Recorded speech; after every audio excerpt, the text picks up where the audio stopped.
to talk to you today about hindrances in the anointing of the Holy Spirit. Gusto ko na siya mag-istorya karon about sa babag sa bihog.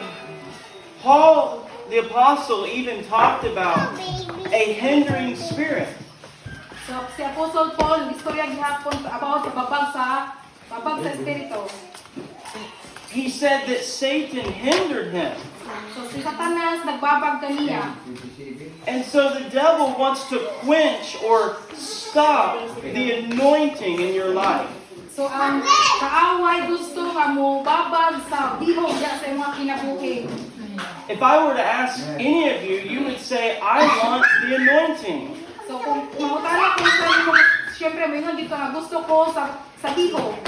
If I were to ask you, you would say, I desire the power of God. Kung mangutana siya nimo, syempre man siya nga maana pud ka na nagkinahanglan ko, nag-desire ko sa gahom sa Ginoo. And the good news is the power of God is for you.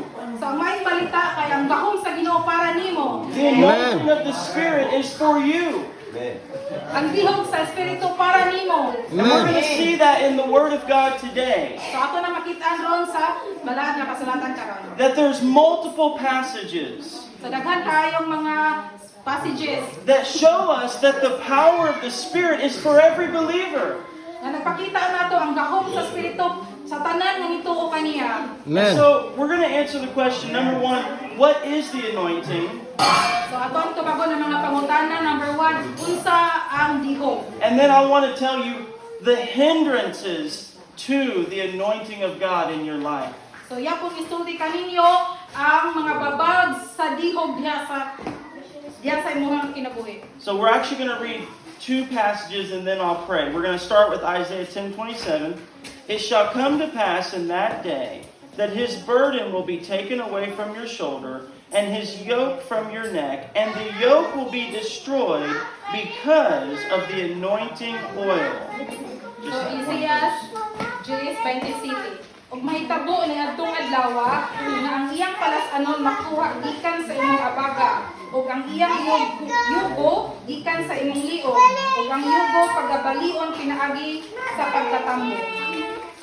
And then let's go to Acts chapter 10, verse 38. So buhat Gs 38.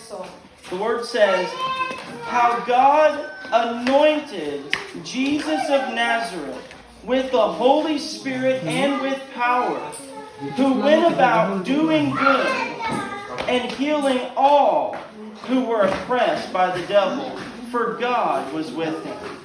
Kulong sa Ginoo, gayon may tungod kang Jesus nga taga Nazaret, giunsa sa Dios pagdihog kaniya Espiritu Santo ug gahom. Giunsa niya pagpangadto-adto sa paghimog mga kaayuhan ug sa pagpangayo sa tanang gisakit sa yawa, kay ang Dios uban man kaniya. Amen. Heavenly Father, I ask you today, Lord, that your word will go forth with the anointing of the Holy Spirit. Lord, that there would be no hindrances, even now, for every person to hear the word of God. And Lord, if anyone, Lord, in this room, including myself, Lord, if any of these things are in our life, God, help us that we might grow in your power. That as fathers, as mothers, as pastors, businessmen, whatever we're doing, Lord, we need your power and we need the anointing of the Holy Spirit. So, Lord, teach us today by the Word of God. In Jesus' name, amen. So, I started with Isaiah. So magsugod siya sa Isaias. And there's only one little part I want you to see there. So na siya yung gamay ra nga parte nga gusto makita niyo dito dapita. He says the yoke will be broken because of the anointing oil. So nagaingon siya nga ang yugo mabungkag tungod sa dihog sa oil. Now, the oil itself has no power. So ang oil sa iyang kaugalingon walay gahom. It's just a symbol of the power of God. So simbolo ra siya sa gahom diha sa Ginoo. And so really what he's saying is the yoke will be broken because of the anointing. So ang botre pasabot nga ang yugo nagbuak tungod sa dihog. When the Bible says yoke, it's talking about the bondage of Satan. So ang Biblia nagaingon kung ingon ko no nga yugo nagpasabot nga bondage ko no sa ni Satanas. Oh, kanang or something higot no sa ba. People have bondages on them. So daghang mga tao nga daghang mga bondage. People have chains. So daghang mga kanang sana kanina nga nakagapos. You can think of Bandage. a simple example. So makaya una-una ka og simple nga mga example. Let's take someone who is sick. So sa mga magtanaw ta sa masakiton, Maybe they have cancer, so katong may mga cancer, and the doctor can do nothing for you. so walay mahimo ang doktor sa mga masakiton. It's only the anointing of the Spirit that can break that yoke. So ang pinaagi lamang sa gahom sa Espiritu Santo makabugto niya na nga yugo. When you pray for that person, So kung muampo ka niya nga tao, if you're praying in your strength, nothing will happen. kung nagampo ang pinaagi sa imong kaugalingon lang, walay mahitabo. But the minute that God touches them, the yoke will be broken. Sa panahon nga siya gitapon sa Ginoo, ang yugo mabugto or mabuga. It's the same way with addiction. Someone who has like drug addiction. Oh, parihara na sa mga na-addict sa drogas. In their own strength, they can't be free. So kung pinaagi lang sa ilang kaugalingon, dili sila mahigawas. But when the power of God touches their life, Pero kung ang gahom sa Ginoo mo hikap sa lang kasing kinabuhi, every stronghold can be broken. tanan ko makabugto, mabuha. And it says the same thing in Acts chapter 10. So nagparihar gyud ko na ang gisulti sa Buhat chapter 10. It says that in verse 38, God anointed Jesus of Nazareth with the Holy Spirit and power. So ang Ginoo nagdihog ning Ginoong Hesus with sa balaang Espiritu Santo ug ang pagahom. And it said he went about doing good and healing all who were oppressed by the devil. So nakahimo siya pamangayos sa masakiton ug ang pagpagawa sa mga level. In other words, that's what the anointing was there for. So sa lain nga pagkastorya ingato mao na ang trabaho sa dihog. So that Jesus could heal those oppressed by the devil. So na sa Ginoong Hesus makaayo makakaigawa sa mga tao nga nayawaan. So, what is the anointing? So unsa ang dihog? It's one of those words we hear but we don't always understand. So permita makabati ani nga word pero wala ta nakasabot. It's kind of like the word sanctification. Sometimes you hear it but you're like, what does that mean? So pareha sa sanctification pero permita nakadungog pero wala kabalo unsay pasabot niya na. The word anoint actually means to apply. So ang word ko no dihog is to apply or pag And so you think about when someone puts oil on your head. So nagtanawa ang kung isa ka tawo magbutang og oil sa imuha nga ulo. Remember David said in Psalm 23, he anoints my head with oil. So si David nagaingon nga iya gibutangan og oil ang akong ang ulo. And the shepherds would put oil on the sheep to prevent flies in their nose. So ang magbalantay magabutang og oil sa karnero para dili siya matugpahan sa mga langaw. So just as the oil is applied in the natural, So ingana ang pag-apply sa oil na natural, when we are anointed with the Holy Spirit, His power is applied to us. kung kita gituhugan sa balaan nga espiritu ang iyang gahom gi-apply diri nato. So you could just say, the power of the Holy Spirit. So makaingon ka nga mao ni ang gahom sa Espiritu Santo. I want you to think about us up here preaching. So gusto ko magkunahon ninyo kering ang karon nga pagwali. If the anointing does not flow, Kung ang dihog dili mo buhagay, then none of you are going to be touched. wala diha kaninyo kung wala ninyo ang dili matandog, But if there is power in the Word, pero kung naay gahom ang pulong, if God puts His power on what we're saying, kung ang Ginoo magbutang og gahom diha sa among gipanulti, then it can penetrate your heart. kini makasulod sa inyong kasing-kasing, It can encourage your faith. encourage maka sa inyo nga pagtuo, and it can break the darkness off of your mind. makabugto sa mga kangit-ngit diya sa inyo nga una-una. Remember the prophet Samuel, the Bible said not one of his words fell to the ground. So ingon si Prophet Samuel nga walay usa sa iya nga pulong nahulog diha sa yuta. When Jesus spoke, they said, he speaks with authority. So si Ginoong Hesus miingon nga siya nagstorya diha sa otoridad There was power in what he said. na ay gahom sa iyang gipanulti. My words are spirit and they are life. Ang iyahang gipanulti na ay espiritu ug na ay kinabuhi. And Jesus was anointed by the Holy O si Spirit. Ginoong Hesus gihugan diha sa balaan nga espiritu. Now let's go to 1 John chapter 2. 1 John, unang Juan chapter 2. 2, kapitulo 2. 1 John chapter 2 verse 20. 20. The word says, 1 John chapter 2 verse 20, but you have an anointing from the Holy One, and you know all things. I have not written to you because you do not know the truth, but because you know it, and that no lie is of the truth. Now, I'm going to read that again. But you have an anointing from the Holy One. Unang Juan 2, kapitulo 20, apan kamo nagihugan ni adtong balaan ug kamong tanan nahibalo na. Gisulatan ko kamo dili tungod kay wala kamo mahibalo sa kamatuoran, kun dili tungod kay kamo nahibalo na niini ug nahibalo nga walay baktak na nagagikan sa kamatuoran. So God says, you have the anointing. Sa Ginoo nagayon na mo'y giho. And it's from the Holy One. Ug gikan kini sa balaan. That God has put His power on your life. So ang Ginoo nagabutang og gahom diha sa mga kinabuhi. When you get saved, your body is the temple of the Holy Ghost. Sa panahon na kamo naluwas ang inyong nga lawas, templo na sa Ginoo. The same God who created everything lives inside of you. Mao ang Ginoo nga nagbuhat sa tanan ug tanan nga naa nimo. And He has anointed you. Og siya nagadihog kanimo. He has empowered you Siya naghatag og gahom diha kanimo. for life and godliness. Diha sa kinabuhi o sa pagka Diyos nun.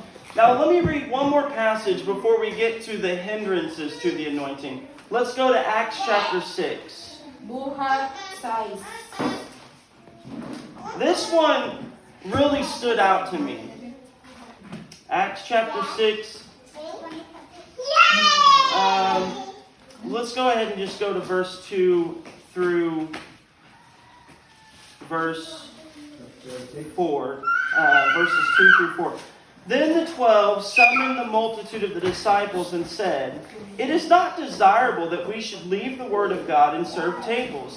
Therefore, brethren, seek out from among you 7 men of good reputation, full of the Holy Spirit and wisdom, whom we may appoint over this business. But we will give ourselves continually to prayer and to the ministry of the word." Okay, 2. Tungod niini ang napulog duha, nagpatigom sa katilingban sa mga tinunan ug miingon kanila. Dili angay nga biyaan namo ang pagwali sa pulong sa Dios aron kami maoy mangunay sa pagpangapod-apod sa mga pagkaon.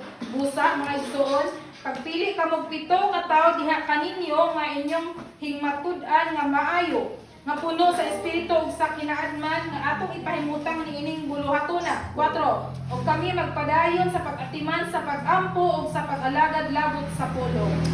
Amen. So what was happening here So say nahitabo ni Lapita. is that the apostles and the first Christians were serving those who were hungry. Sa mga apostoles nag-serve diya sa mga gipanggutom. And they started serving so many people So nag-serve siya sa daghang mga tao. that some of the widows were being neglected.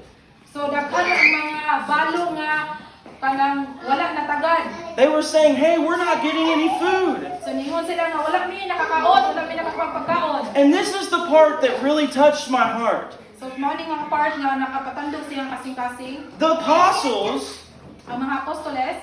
they said, we can't leave the Word of God So, ang mga apostoles na gayon nga dili ni makabiya sa pulong sa Ginoo.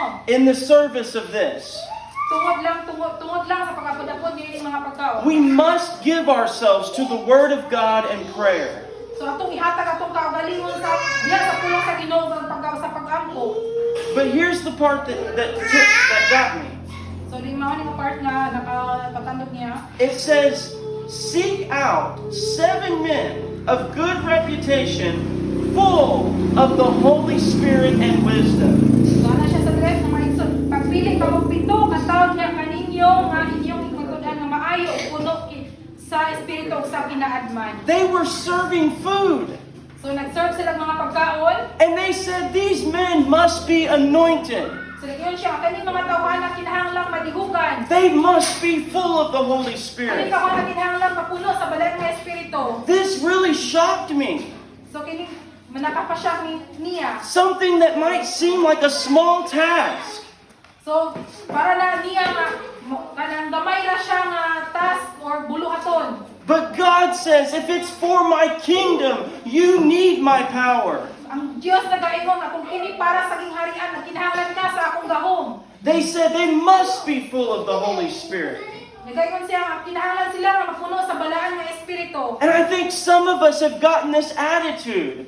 So, nagtuo siya nga uban nato nakuha ani nga mga batasan. That if I'm not doing some spiritual thing, I don't need God's power. So, para niya nga kung kita ko no, kung wala ta nagbuhat sa mga espirituhan nga butang dili ta magkinahanglan sa gahom sa Ginoo. But you can't take your next breath without God's power. Or dili ka makaginawa kung wala ang gahom sa Dios. You need the anointing of the Lord Kinahanglan ka sa gihom sa Dios. to raise your children, Sa pagpadagko sa imong mga anak, to minister, sa pagministro, to run your business, pagpadagan sa imuhan, in your marriage, sa imong paninyoon, in your walk with sa God, imong paglakaw diha sa Dios, in your hobby life, ang inyong mga kalinawan, in all that you do. sa tanan imong ipangbuhat. The Spirit of God should be involved. Ang espiritu sa Dios kinahanglan nga apil.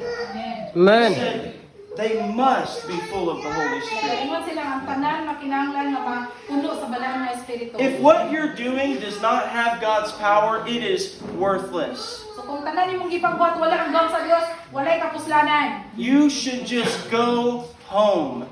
Kung may pagpapauli na lang ka. It doesn't have to be a big lightning strike from heaven. So, wala nila kinahanglan kuanan ka og gilak gikan sa langit. I'm sure when they were serving tables, there wasn't some big power of God that you could visibly see.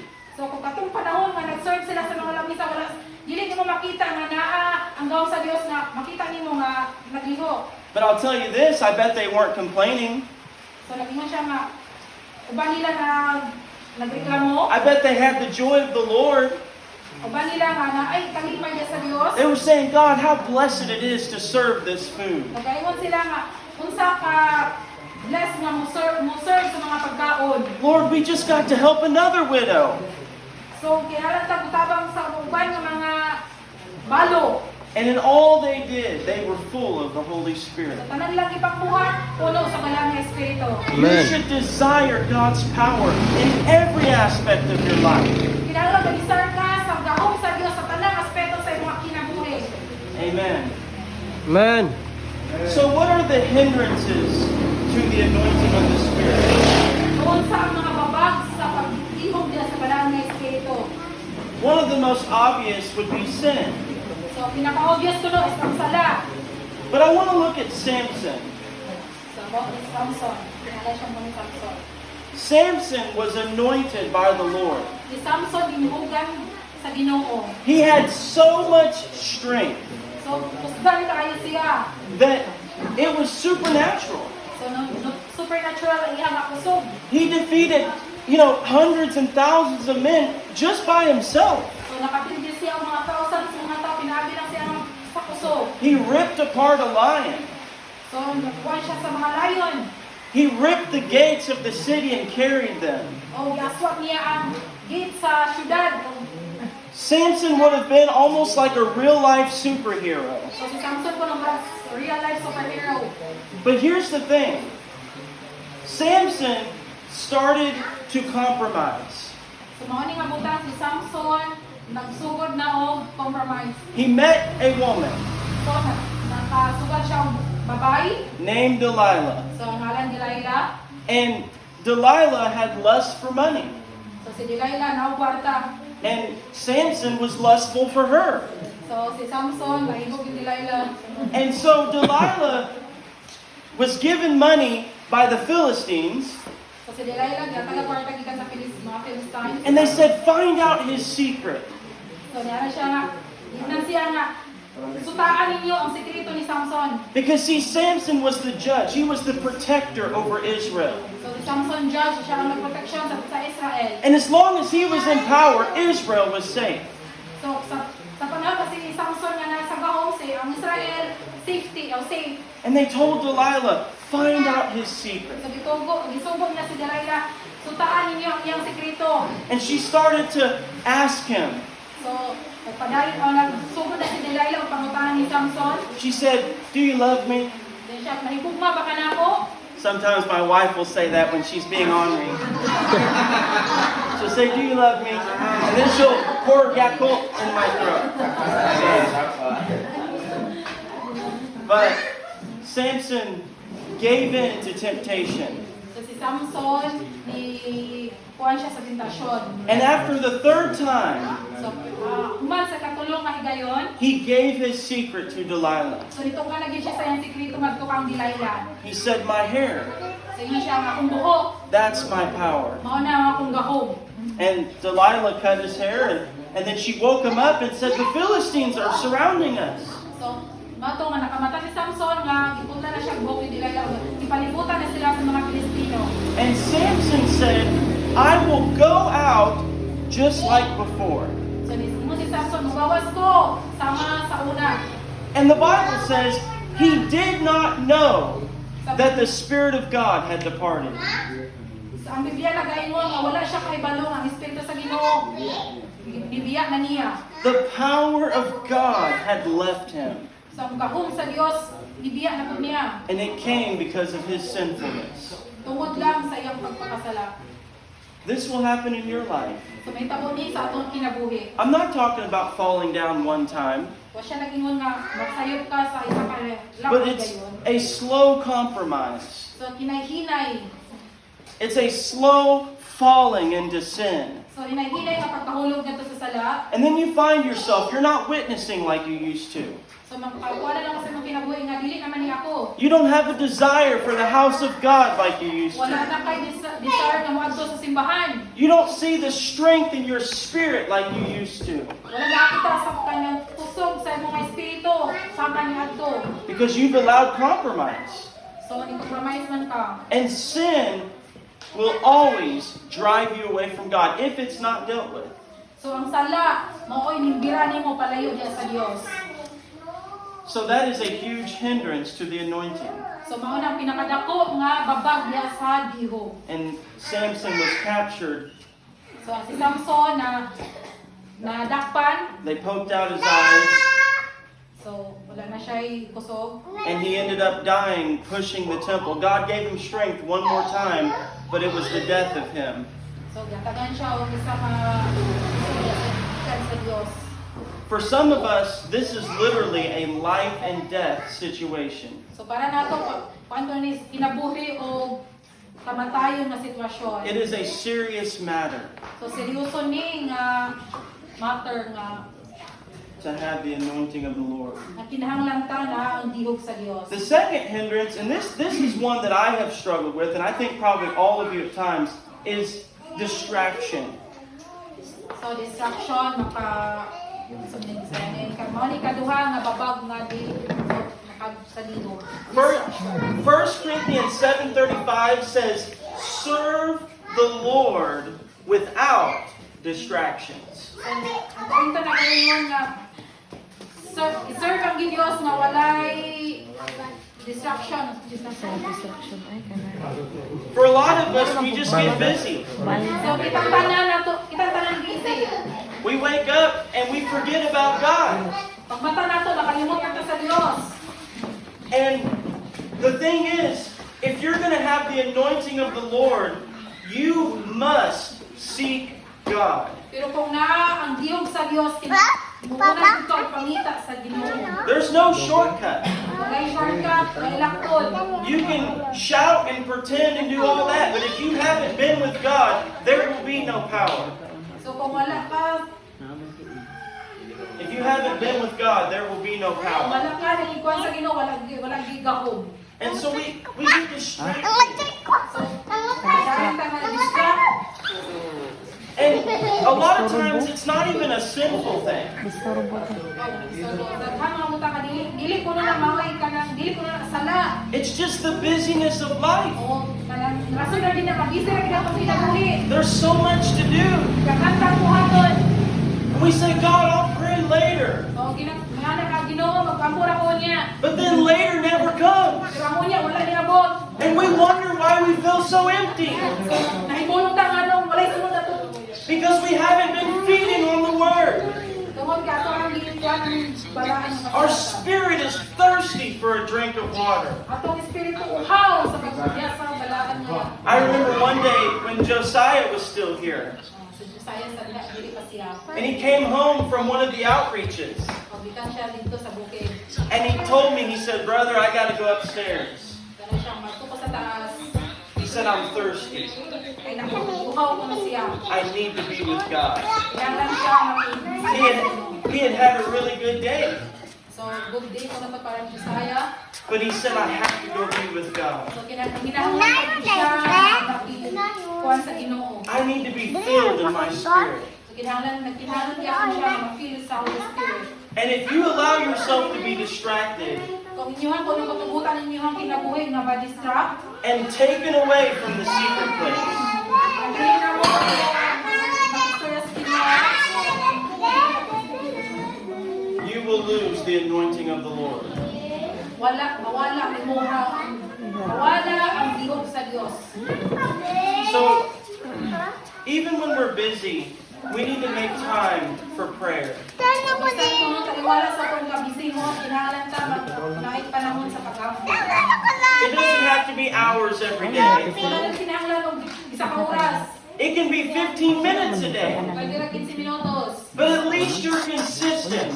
Pero kung kinahanglan na kanunay, You should have an appointment with God kinahanglan ka nga na appointment sa Ginoo. every day. Kada adlaw, God, I will meet you here. Ginoo mapuntahan ko ni. Even if it's just a short time. Isang pag short nga mga oras.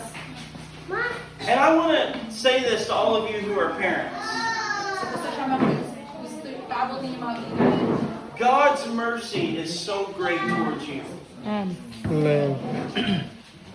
God knows that you are so busy with your children. Ang Diyos nakahibalo nga busy mo sa iyong mga anak. This is not a message of condemnation, So dili ni mensahe nga gi-condemn mo. but God wants you to find time, So ang gusto ang Diyos na makakuha ng oras. even if it's just a little bit. Bisan pagkajut lang. You must do this. Kinahanglan nato din ang buhaton. Amen. Number 3, a lack of spirit and truth. Katulong kulang sa spirito o pamakuran. Remember, Jesus said, true worshipers will worship God in spirit and in truth. Jesus ko na niyo nga tinuod na magsisimba diya sa spirito o pamakuran. You have to have both. Kinahanglan ka sa duwa.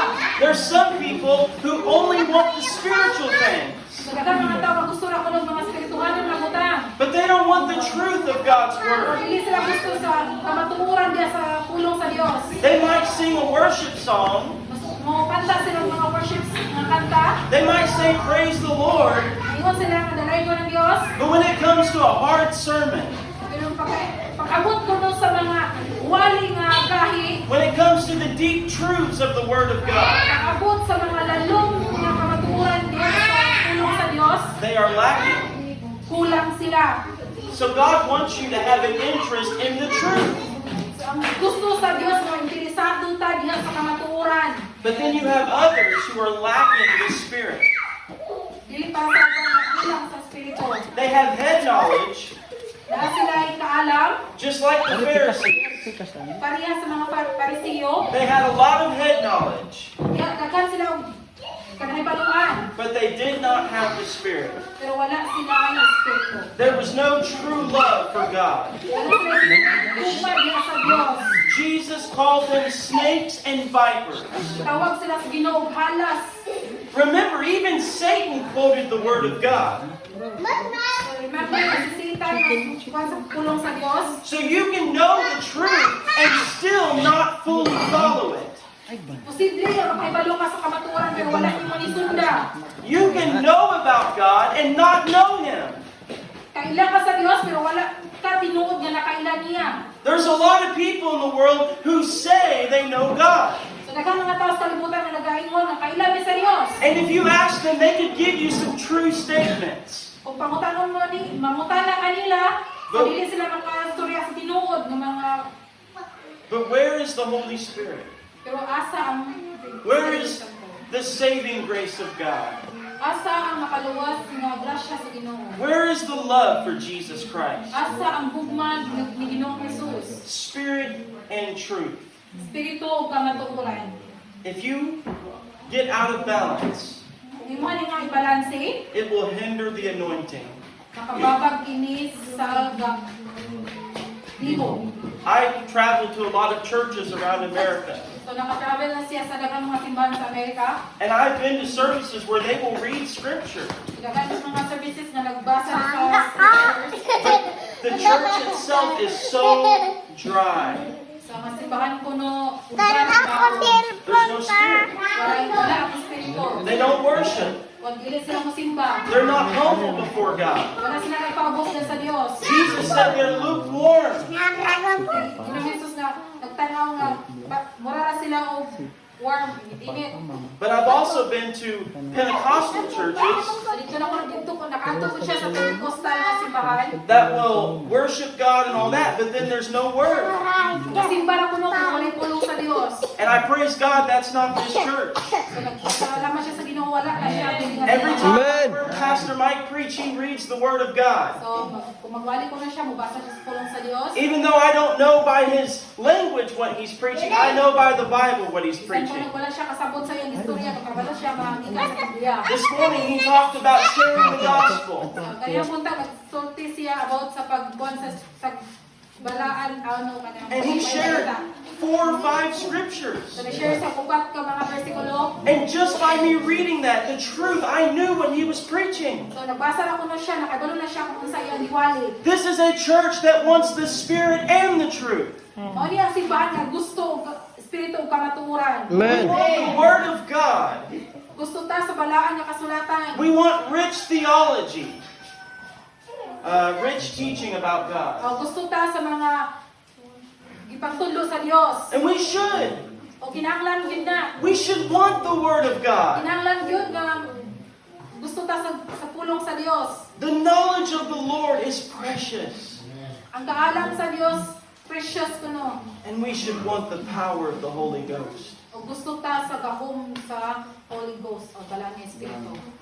Number 4, the hindrance is artificial, or I guess another word would be false or fake worship. So ikaw pa mo ang kanang peke ko nga pagsimba. Now these are people who can look the part in public. So ka mga tao nga yes publiko. They can come to church on Sunday and lift their hands. Ato sila sa simbahan kada Domingo mo pataas sila pamot. But it's all artificial. Pero fake ra ang tanan, fake ra ang tanan. Jesus said their works they do to be seen by men. Si Jesus nagaingon nga nakasala sila sa mga tao. In other words, they don't really care if they're right with God, So wala sila nag-care sa nga sila sa Ginoo. as long as people think they're right with God. So as long as ka mga tao nagtanaw nila nga sila sa Dios, That's where we get the word hypocrite from.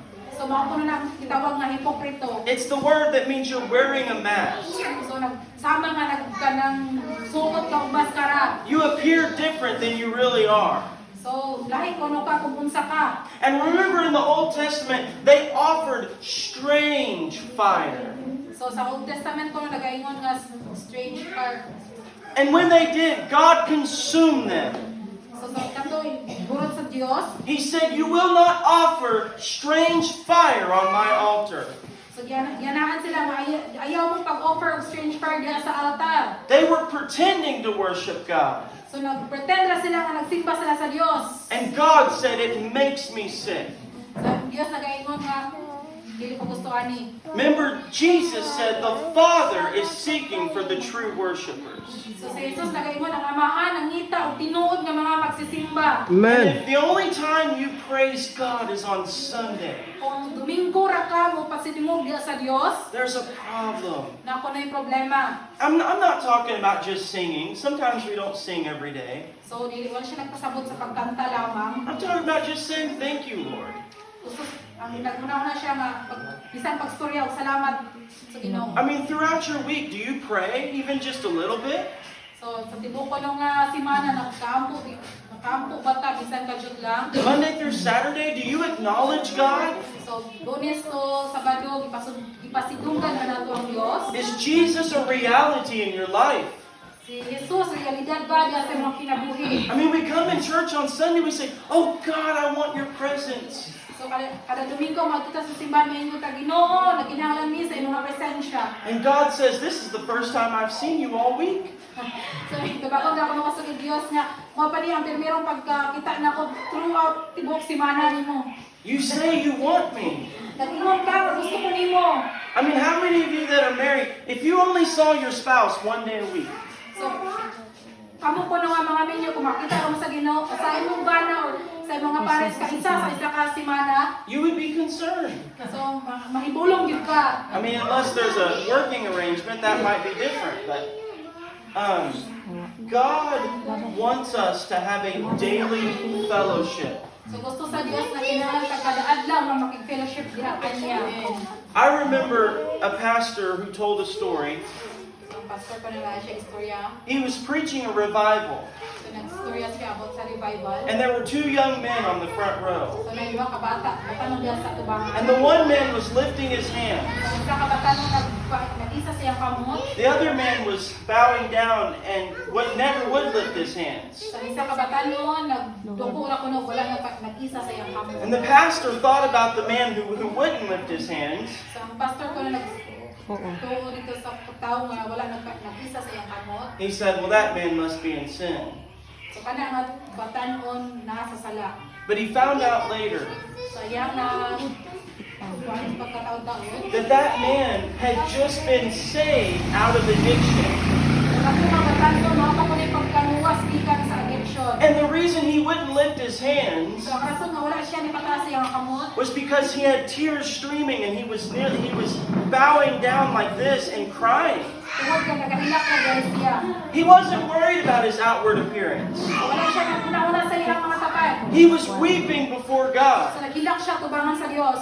And it seemed like he was the less spiritual one. It seemed like he was less spiritual. O siya mura kuno nga siya less spiritual. But in reality, he was touched by God. So sa tinuod lang siya natandog sa Dios. Remember, Jesus gave a similar story. So si Jesus nagaingon nato sa mga He said- Pharisee nga story. A Pharisee and a tax collector went to prayer.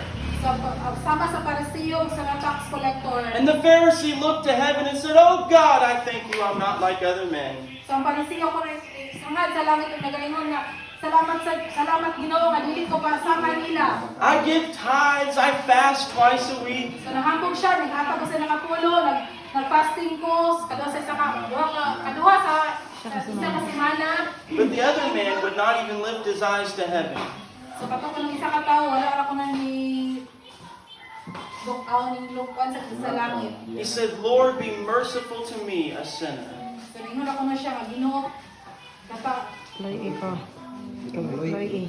kaloy ko, kaya ako makasasala. The one man had spiritual pride, So isa ka tao na espirituhanon nga Garbo. garbo. and Jesus said that man was condemned. Si Jesus nagaingon nga katong tawhana gi Kumulo. condemn. but the other man went away justified. So isa ka tao na justified siya. Amen. Amen. So, God wants you to be genuine. So gusto sa Dios nga pagpakatutuo kuno ta. If you begin to have a spiritual pride, it will quench and hinder the anointing in your life. Kung napuno tayo kanang garbo, makababa kuno na sa adihog sa Dios diya sa mga kinabuhi.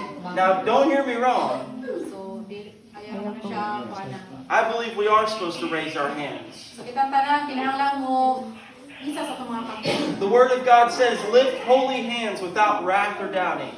So ang Dios sa gaingon nga isa ang inyong mga kamot. The Word of God says, clap your hands, all you people. Shout unto God with the Ang voice Dios of sa triumph. gaingon nga ipakpak ang inyong mga kamot mga katawhan. So, it's not about that. It's about your heart when you do these things. So dili ra tong tunutungod anak kundi ang inyong mga kasing-kasing nga nagbuhat na anak ng mga butang. You have an audience of one. So isa ra kuno ang magtanaw ninyo. It's not about who's watching you. So dili ang nasa inyong mga palibot. It doesn't matter if people see you or don't see you. Wala na nagkuha itong mga tao nakakita nimo or wala nakakita nimo. Amen. Amen. Number 5, not giving God your best. So ikalima kay wala paghatag sa Dios ang imuhang pinaka-the best. Let's go to Malachi chapter 1. That's the last book of the Old Testament. Malachi chapter 1 Verse 7. Malachi chapter 1, verse 7. The last book of the Old Testament.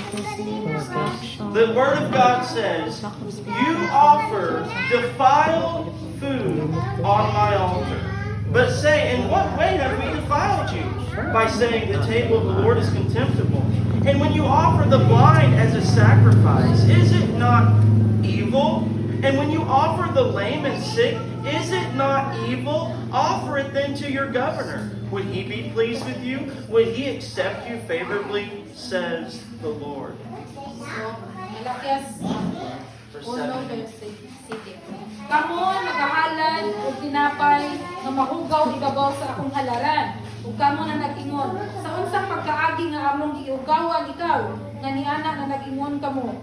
Ang lamisa ni Jehova talamayon man. Ug kung kamo magahalad sa mananap nga buta, kana dili dautan. Ug sa diha nga kamo magahalad sa pian ug dauton, kana dili dautan. Igasa kana karon sa imong gobernador, mahimuot ba siya kanimo? Kumudawat ba siya sa imong pagkatao? Nagaingon si Jehova sa mga panahon. He said, you offer the blind as a sacrifice. Nagaingon siya nga i-offer nimo ang mga buta sa So, sakripisyo. Think of a blind lamb. So una-una ang buta nga karnero. That is worth less money. So wala ko na nahinugan nga. So what he's saying is, they went out to their fields So ayang gusto ipaabot ngadto sila sa ilang and they went out to their fields ngadto sila sa ilang field. and they grabbed not the best, So ilang gikuha ang katong dili gyud pinaka the best. but the worst to give to God. Kung dili kato ko ng pinakabati para ihatag sa Dios. And God said it was evil. So ang Dios nagaingon nga dili na He said- dautan ka na. He said in verse 8, offer it to your governor. So niya na siya nga adto na sa inyong mga gobernador. He said, would he accept that from you? Kung dawaton ba na niya.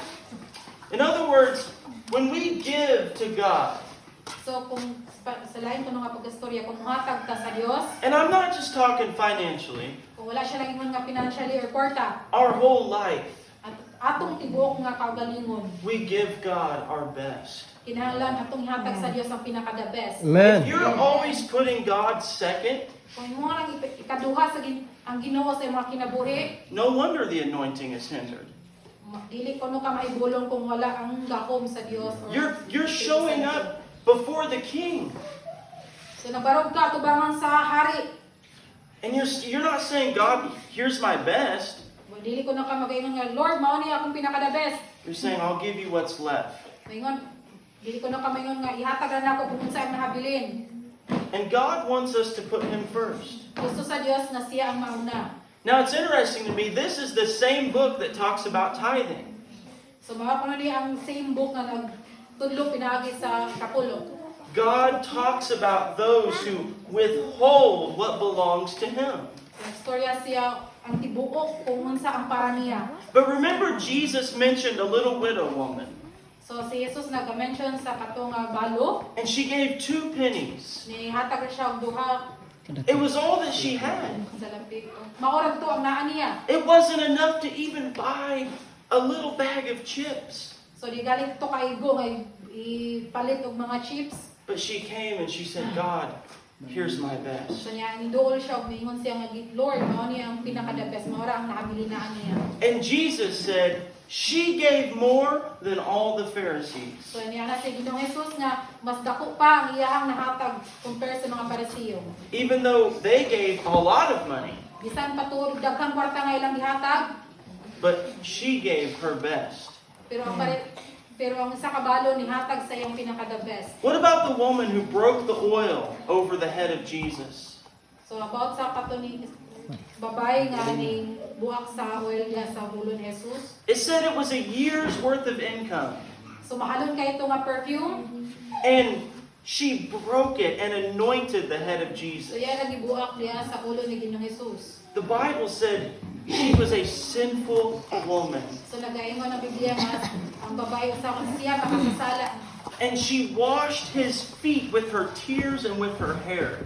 So iyang yugasan ang tiil ni Ginoong Jesus sa iyang luha. She was saying, Lord, I have failed you, So ingon siya nga Lord, ipakyas ko ikaw. but I'm still going to give you my best. Pero kinahanglan nga akong ihatag nimo ang akong pinaka the best. And do you know Jesus had that oil on him when he went to the cross? So kay balo ba mo nga kato nga oil iyang gidala dito sa cross? It was the week leading up, and a lot of scholars believe that he perhaps could have still had that oil on him. So daghang kuno scholars nagatulong nga kato kuno nga oil na paghapon niya. But nonetheless, Jesus said something. So ang Ginoong Jesus nagaingon, He said, what this woman has done will be a memorial for generations to come. so kang nagibuhat ni ning babay sumbanan sa mga henerasyon nga moabot. What about Cornelius? About si Cornelius. In Acts 10, the Bible said his prayers and his giving came up as a memorial before God. When he prayed and when he gave, it was a memorial before God. Ang iyang paghatag ko ni Cornelius kanang handumanan lamang Diyos. See, God remembers and he sees Ang Diyos naka-remember ug nakakita siya when we give all that we are. kung ihatag nato ang tanan nga naa nato. It's not about what you have. Dili na pasabot kung unsa ang naa nimo. You may have no worldly goods, So wala man kay mga butang dili sa kalibutan. but it's what you do with what you have. Kung unsa ang imong gibuhat sa tanan nga naa nimo. When I give the little that I have to God, Kung imo lang gihatagan ng Dios og gamay, when I give my life to Him, kung imong gihatag sa Dios imong kinabuhi ngadto niya, when I give my soul to Him, kung imong gihatag sa Dios imong kalag ngadto niya, when I say, Jesus, you are my Lord, kung mayon ka nga Ginoong Jesus ikaw ang akong Dios, now He can multiply everything. iyahang imong tanan nga naa nimo. God wants your best. Ang Dios na kinahanglan sa imong best. Let's go over one more and we'll close. Actually, 2 more. Real simple. Number 6, a refusal to change when God speaks. Refusing to change. Pag-refuse. Like if God tells you to go a different way and you don't listen. Okay. Ang dili ko na pagpaminaw sa Dios sa iyang mga istorya. So, a good example is, for instance, this morning. So, example ko na ito nga ilang buntag. I had a different sermon planned. So, na siya yung sermon nga iyang iplano.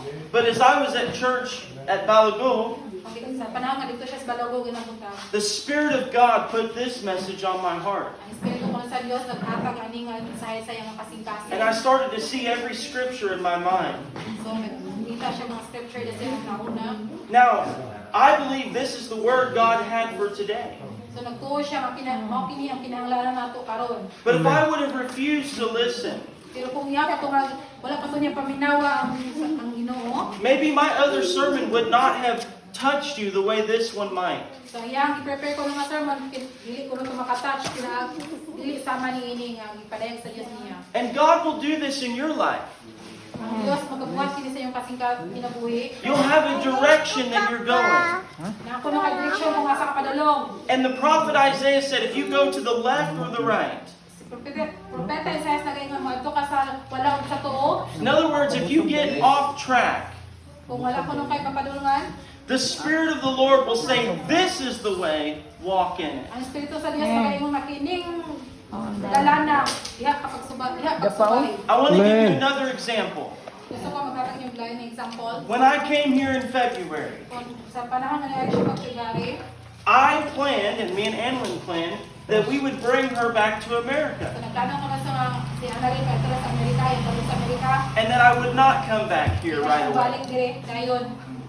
That was our plan. Mao to yung ilang plano. But the Spirit of the Lord changed our heart. Nagsusab sa ilang kasing-kasing. And that's why I'm here today. Mao nang naa siya karon dire. And the minute that I said yes, Sa panahon nga ningon siya nga yes. the financial door opened. Amen. Mga financial ko lang nag-update. God provided for my ticket. Ginoo tapos siya nga ticket. People began to say, hey, we'll support you so you can live there. So, mga talaga yung suporta minimo para mo. And it's been a dream of mine for 7 years to preach full time. So, mao to yung dampo 7 years nga maka-preach siya for full time sa ministry. I've been a pastor in America. So pastor siya sa Amerika. I've been an evangelist. Evangelist siya. But I still worked 5 days a week. So magtrabaho gyapon siya 5 5 ka adlaw sa isa ka semana. And yes, work is so honorable. So ang trabaho honorable. But the word says the minister is to live from his ministry.